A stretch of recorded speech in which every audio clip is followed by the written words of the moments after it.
Merhaba arkadaşlar, hoş geldiniz. Bugün bu güzel çantamızı yapacağız. Ben yaparken çok eğlendim ve mutlu oldum. Dilerim siz de aynı şekilde keyif alırsınız.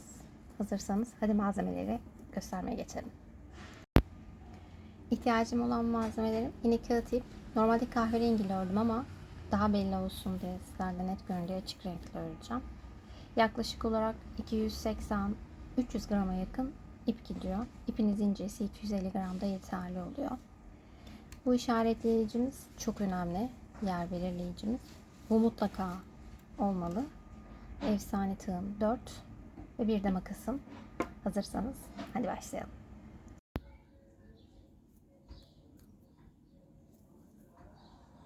Önce ipimi tığıma bağladım.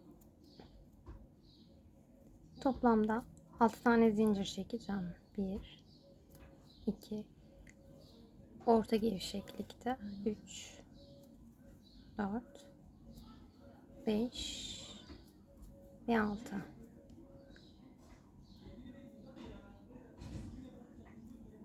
Şimdi 6'dan hariç artı bir de bir zincir daha ekliyorum ve 7 oluyor. Normalde buralara batıyorduk ama bu tabanı yaparken zincirimi ters çeviriyorum. Şu arkada görünen sırtlara batacağım.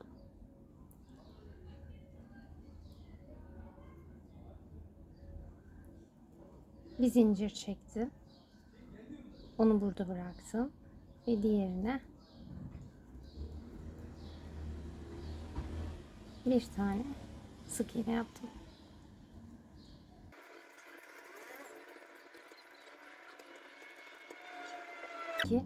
İlk tığımı bağlamış olduğuma da çekeceğim. Bir tane sık iğne. Bunu da bu görünen kısmına.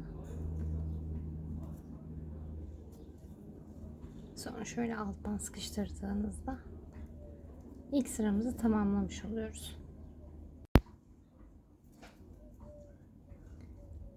Bir zincir çekiyorum. Bu şekilde çeviriyorum işimi ve buradaki başağa batıyorum.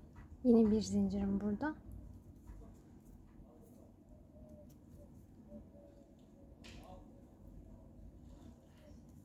Direkt başakların tepesine.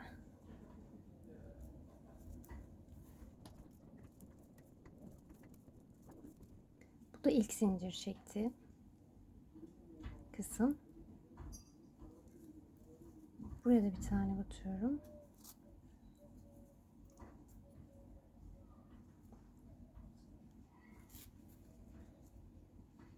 Bir zincir çekip dönüp yine ilkinin tepesine batıyorum. Bu şekilde git gel yaparak toplamda 31 sıra yapıp tabanımın altını tamamlayacağım. Yaklaşık 30 santim uzunluğunda 6 santimde genişliğinde bir taban oldu. Şu bitirdiğimiz son yerine işaretleyici taktım. Şimdi sıramızı etrafını sık iğne ile döneceğiz.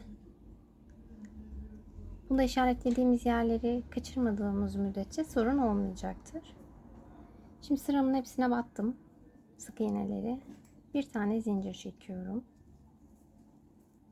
Ve burada ilk batmam gereken yer burası. Sık iğnemi. Yani tam başağın altına. Bir tane sık iğne yapıyorum. Ben karıştırmamak adına köşeleri işaretleyici koyacağım. Daha iyi oluyor. İkinci sık iğneyi de bir buradaydı. Buraya.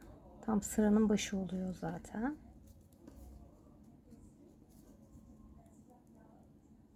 Diğer sık iğne buraya.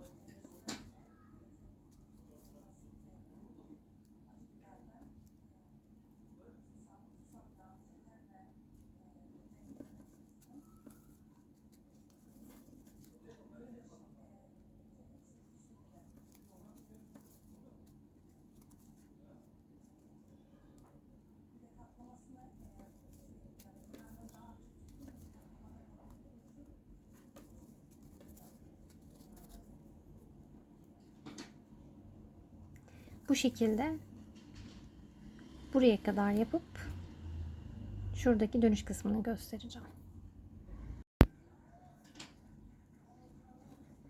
Burada da bir zincir çekiyorum. Şurada bulunan başağın içine batacağım.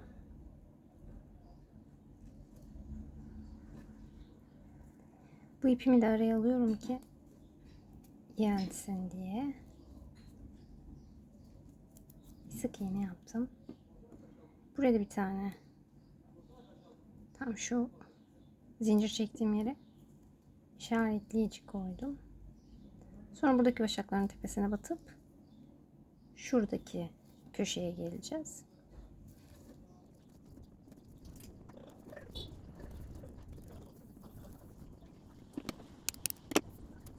Kenarımızın ilkini tamamlamış olduk.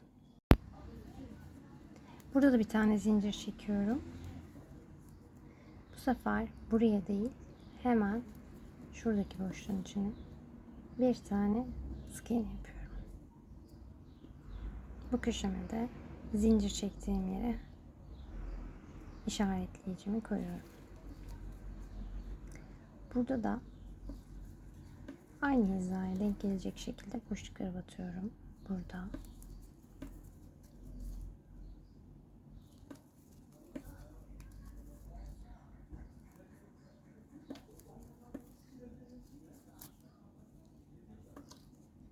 Bakın direkt karşılarına denk geliyor.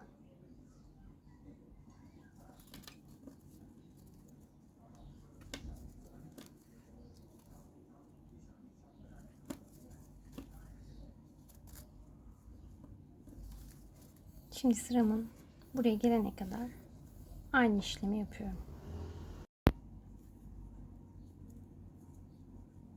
Sıranın sonuna geldiğimde tam işaretleyicimin altındaki bu kısma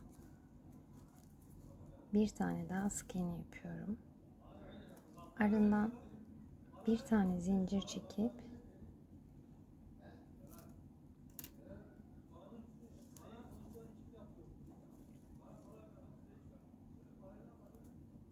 bu başağın içine bir sık iğne batıyorum.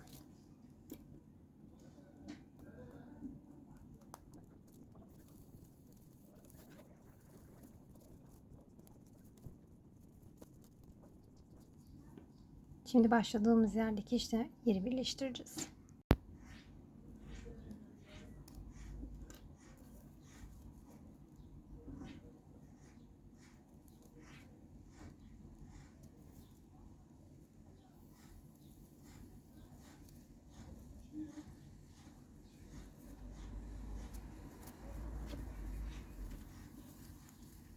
İlk sıramızı bitirdik. 33 tane bir kenarımızda var. 33'te bir kenarımızda sık iğnemiz var. Şimdi ikinci sıramıza gideceğiz. Bir tane zincir çekmiştim. Hemen kökündeki başağa batıp bir sık iğne yapıyorum.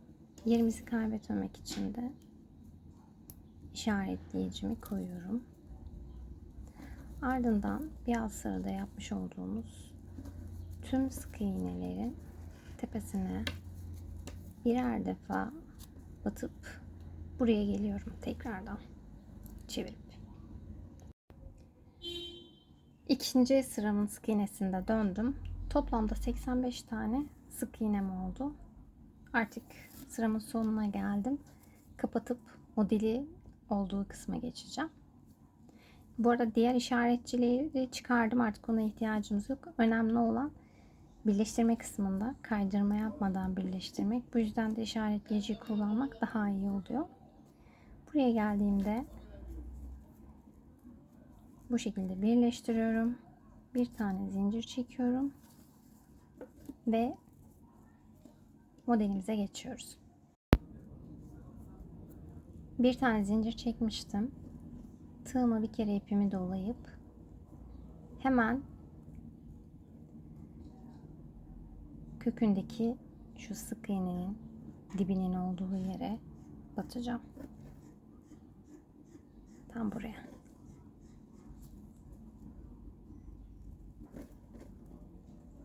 Ve hepsini birden çekip tekli trabzan yapacağım. Bir zincir çekelim. Ayrıca yerimizi kaçırmamak adına şuraya işaretleyicimizi takalım. Bir zincir çektikten sonra tekrar tığımı ipime doluyorum. Bir boş bırakacağız. Buraya batmıştım. Bu deliği boş bırakıp bir sonraki deliğin içine batıp aynı işlemi yapacağım yine. Hepsini birden tığımdan geçireceğim.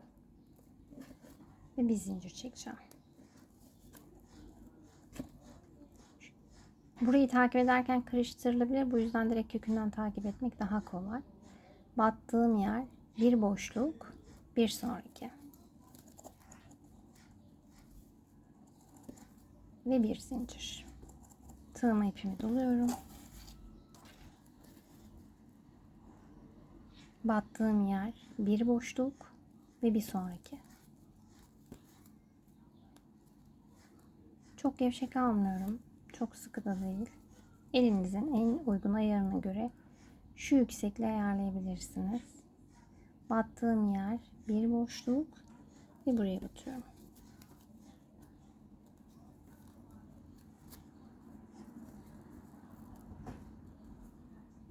Şimdi bu tabanımın her tarafını dönüp buraya geleceğiz. Burada da birleştirmeyi yapıp bir üst sıraya geçeceğiz. Toplamda 43 tane tekli trabzan yaptım. Şimdi sıramın sonuna geldim. Birleştireceğiz ve bir sıraya geçeceğiz. Bu işareti bıraktığımız yer.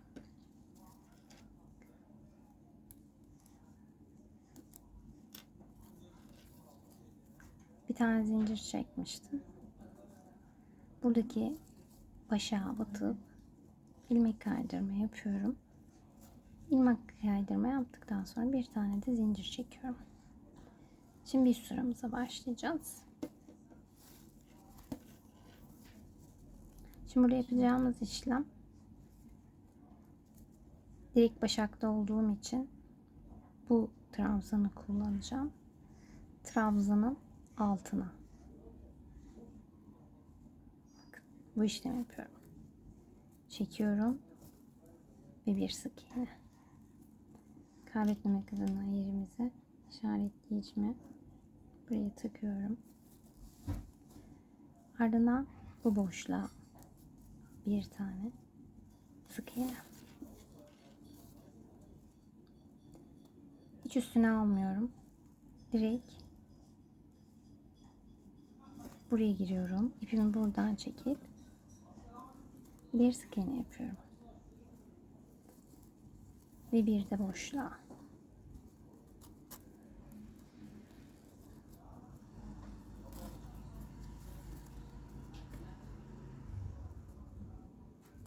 Buradaki yere bir sık iğne. Buradaki boşluğa bir sık iğne. Tekrar tam tekli trabzanın altına bir sık iğne ve bir tane de boşluğa sık iğne. Bu şekilde görünecek. Şimdi tüm kenarları aynı şekilde çevirip ilmek işaretleyicimin olduğu yere geliyorum. Sıramın sonuna geldim. En son sık iğneyle bitti. İlk yapmış olduğum başağın tepesine ilmek kaydırma yapıyorum. Bir de zincir çekip bu sıramı sonlandırıyorum. Modelimiz bayağı ortaya çıktı. Şimdi daha da belli olması adına bir sıra daha üstüne gideceğim. Ondan sonra zaten sürekli aynı işlemi yapıyoruz. Bir tane zincir çekmiştim. Bir tane daha çekiyorum. Şu alt sırada yaptığımız tekli trabzanı yapacağız. Bir kere tığıma ipimi dolayıp şuradaki boşluklara batıyorum ve hepsini birden çekiyorum. Burayı hemen işaretleyelim, kayma yapmasın. Burada kayma yaptığı zaman çantanın görseli bozuluyor. O yüzden şu ilmeci asla kaçırmayın. Sonra burada başlıyorsunuz. Çantanın ortasına kadar gidiyor. Bayağı denedim. Ve sonunda doğruyu tutturdum. İmlece sadık kalmak gerekiyor. İmlece değil, yer işaretleyici. Çok pardon. Şimdi bir kere zincir çektim. Tığıma doluyorum ve bu boşluğun içerisine bir tane tekli trabzan yapıyorum. Ardından bir zincir çekiyorum. Tığıma dolayıp ipimi buradaki boşluğun içerisine tekli trabzan yapıyorum.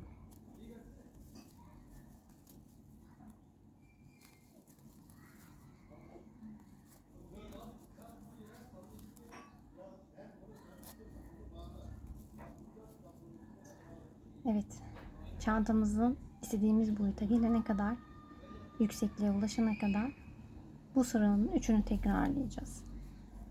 Şimdi bunu da bitirip buradaki birleştirme yerini de göstermek istiyorum. Bu sıramın da sonuna geldim.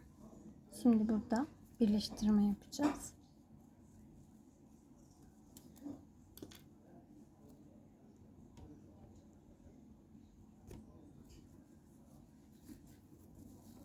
En son tekli trabzanla bitirdim. Zincir çekmiyorum. İlk çekmiş olduğum iki zincirin içine batıp ilmek kaydırma yapıyorum. Bu şekilde 3. sıramı da tamamlamış oluyorum. Buradaki işlemi yaptıktan sonra bakın bu üsttekini yapacağız. Yani bunun bir altındaki sırayı. Bunda da bir zincir çekiyorum. Burada boşluk olduğu için. Bir tane sık iğne yapıyorum. Ve işaretleyicimi takıyorum. Sonra altta yapmış olduğumuz işlemleri yapıyoruz. Alttaki tekli trabzanın gövdesine batıp bir tane sık iğne yapıyoruz. Boşluğumuza batıyoruz. Ve tekrar tekli trabzanın gövdesinden geçiriyoruz. Ve boşluk. Bakın.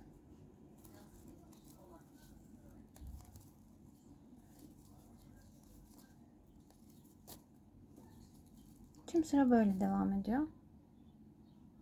Yine birleştirme yerlerimiz bir alt işlemde yaptığımız gibi. Yapımı çok kolay. İki farklı örgüden oluşuyor modelin üste çıkması. Şimdi ben çantamı istediğim boyuta getirip, bu da yaklaşık 24-25 sıra yapıyor. Boyuta getirdikten sonra son halini sizinle paylaşacağım. Birleştirmelerimiz hep aynı. Yapmamız gereken en önemli şey işaretleyicimizi kaçırmamak. Ki bu birleştirme yerimiz sapmasın ve birbirinden uzaklaşmasın. Onun dışında çok fazla bir detayı yok. Sürekli dönüyoruz. Küçük olmasını isterseniz daha az sıra yapabilirsiniz. Şimdi ben sıralarımı yapıp geliyorum. Arkadaşlar, ben sıramın sonuna geldim. Toplamda 16 tane sıra yaptım. Daha da büyütmek isterseniz sizin tercihiniz. Üstüne aynı şekilde ilerlersiniz. Bakın, burası birleştirme yaptığım yer. Halen işaretleyicim üzerinde duruyor. Son sıraya geldiğimde de bir sık iğne serisi yapacağım. Onu da göstermek istedim. Buradaki her başağın içerisine birer tane sık iğne yapıp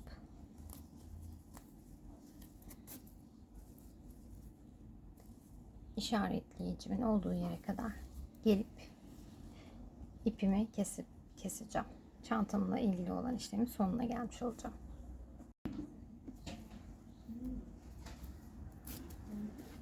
Sonuna kadar geldim. Şimdi bu ilk işaretleyicimin olduğu başağın tepesine bir tane ilmek kaydırma yapıyorum.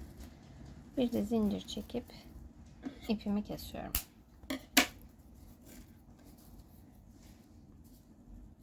Sıkıştıralım. Şöyle bir sıra oldu. Şimdi bu ipimi de şuralardan içine yedireceğim. Sonra çantamızın boyutlarını beraber ölçelim. Ben toplamda 16 sıra yaptım. Bir de sık iğneden oluşan bir sıra var. Yani 16 artı 1 şeklinde 17 sıradan oluşuyor. Çantamın yüksekliği tabanına hareketiyle beraber 23-24 santim. Enim ise neredeyse 30 santim. Tabanını beraber yapmıştık. Şöyle tabanını da ölçeyim. Tabanının genişliği de 7 santim. Zaten 6 artı 1 şeklinde zincir çekmiştik. Onun üzerine geçtik. İşlerken bayağı bir esnetme yaptım. Çünkü ipim çok fazla kalın ve sürekli ellerimle düzeltmem gerekiyor. İçinin görüntüsü bu şekilde. Çok güzel bir çanta oldu. Şimdi askılama tarafına geçiyorum. Bu askının yapılışını daha önceki videolarda göstermiştim. Halat ip şeklinde geçiyor. 2 tane yaptım. Kendi tercihime göre yaptım uzunluğu. Ben biraz uzun seviyorum. Boyunu da söylemek istiyorum size.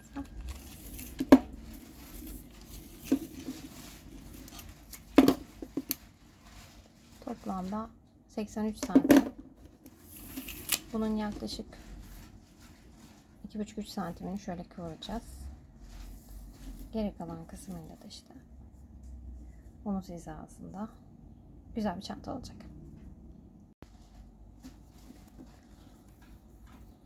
Ayarlamak için aradaki mesafeyi metre kullanabilirsiniz. Ben göz hizamla yaptım ama bunu ekledikten sonra bu tarafı ölçeceğim. Önemli olan ilk tarafa geçiş yapmak. Şimdi bu askımızın içeri bakan yüzü olacak. Biraz ip de bıraktım ucunda dikmek için. Tam şu boşluğu aldım. Yaklaşık 7 santim uzunluğunda. Biraz içeriden alıyorum. Yani aşağıya doğru alıyorum. Bu ayrı işaretleyicimi çıkarayım. Şimdi yaklaşık şu boy kadarını alıyorum. Ve şu duruma getiriyorum.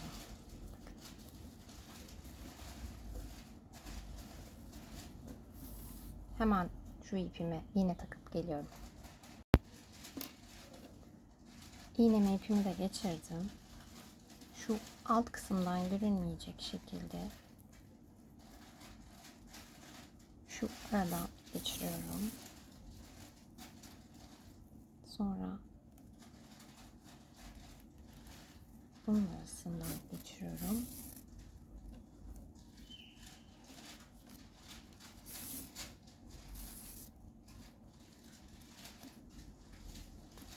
Bazı kağıt ipler çok ince, bazıları ise çok kalın. Ben çiğ aldığım için çok fazla aradan seçemiyorum.